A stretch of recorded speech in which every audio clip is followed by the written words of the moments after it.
Assalamualaikum warahmatullahi wabarakatuh. Perkenalkan, nama saya Ananda Frestiana, NIM C24180013. Di sini saya akan menjelaskan bagaimana mengerjakan contoh soal kebiasaan makan ikan suwangi. Pertama itu ikan suwangi jantan dulu ya. Jadi ini ada tabel mikroskopis kebiasaan makan ikan suwangi, kemudian tabel makroskopisnya.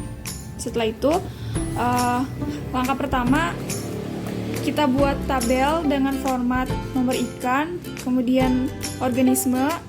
Karena ini jantan dulu, maka J1, J2, J3, volume relatif, OI atau frekuensi kejadian, FI dikali OI, IP atau indeks provenance, kemudian provenderance, kemudian PIJ dan PIJ kuadrat.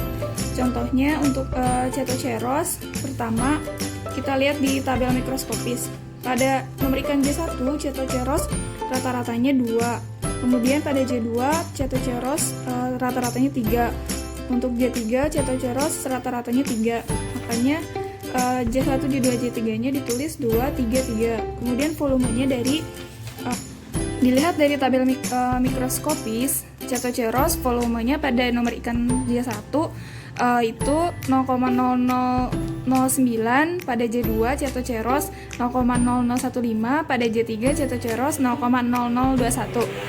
Setelah tabel lengkap, kemudian langkah selanjutnya itu luas relung ikan suwangi. Rumusnya BI sama dengan 1 per sigma PIJ kuadrat, dan BA sama dengan BI dikurangi 1 per N dikurangi 1. Contohnya pada untuk ikan suwangi jantan, rumus BI sama dengan 1 per 0,3129 dari PIJ kuadrat, sigma PIJ kuadrat, hasilnya 3,1962. Kemudian untuk BA-nya, rumusnya 3,9162 dikurangi 1 per 10 dikurangi 1, karena N organismenya 10, maka N-nya 10 dikurangi 1 sama dengan 0,2440.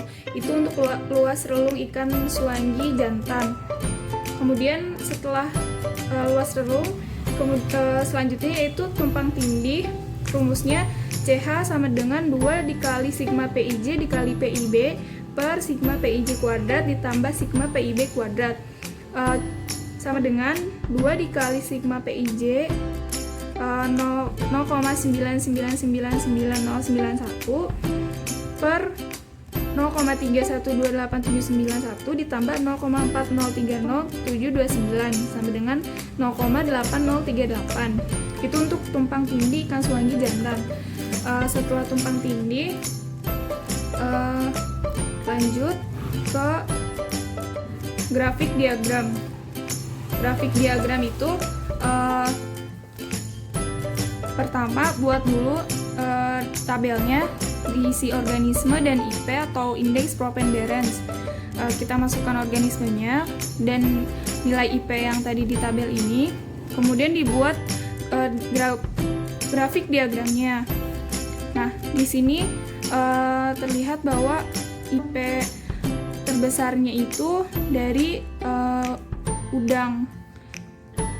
Jadi grafik ini menginterpretasikan makanan utama tidak lebih dari makanan utama itu presentasinya lebih dari 40%. Karena di sini paling besar 36%, maka di sini tidak ada makanan utama. Kemudian ada makanan pelengkap seperti udang, tercerna, kemudian potongan ikan. Sedangkan presentasi yang kurang dari 4% namanya adalah makanan tambahan seperti potongan udang dan organisme lainnya.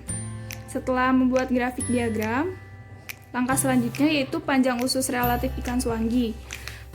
Panjang usus ikan relatif suwangi itu rumusnya sama dengan panjang usus per panjang tubuh total.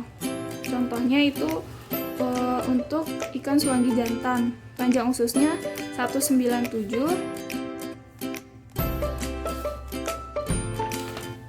kemudian dibagi panjang tubuh totalnya 184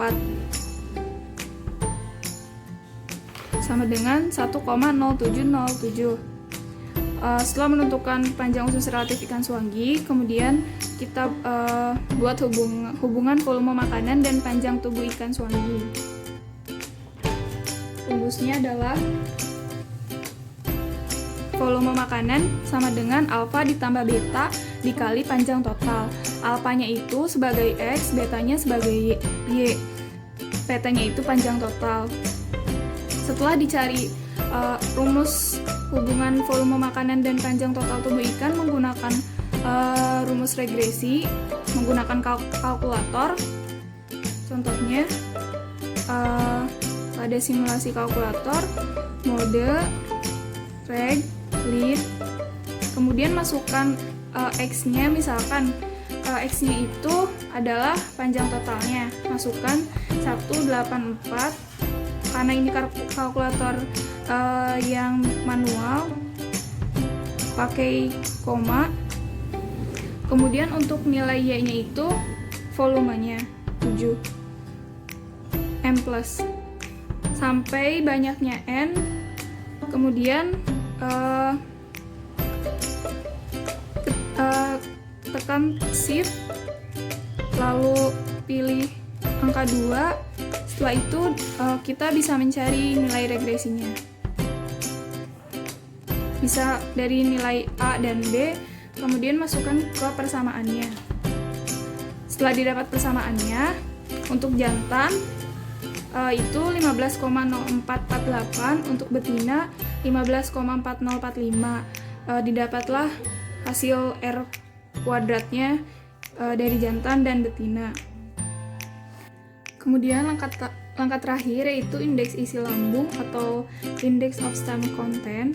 Rumusnya adalah berat isi lambung dibagi bobot ikan dikali 100. Pertama kita buat tabelnya dahulu, kemudian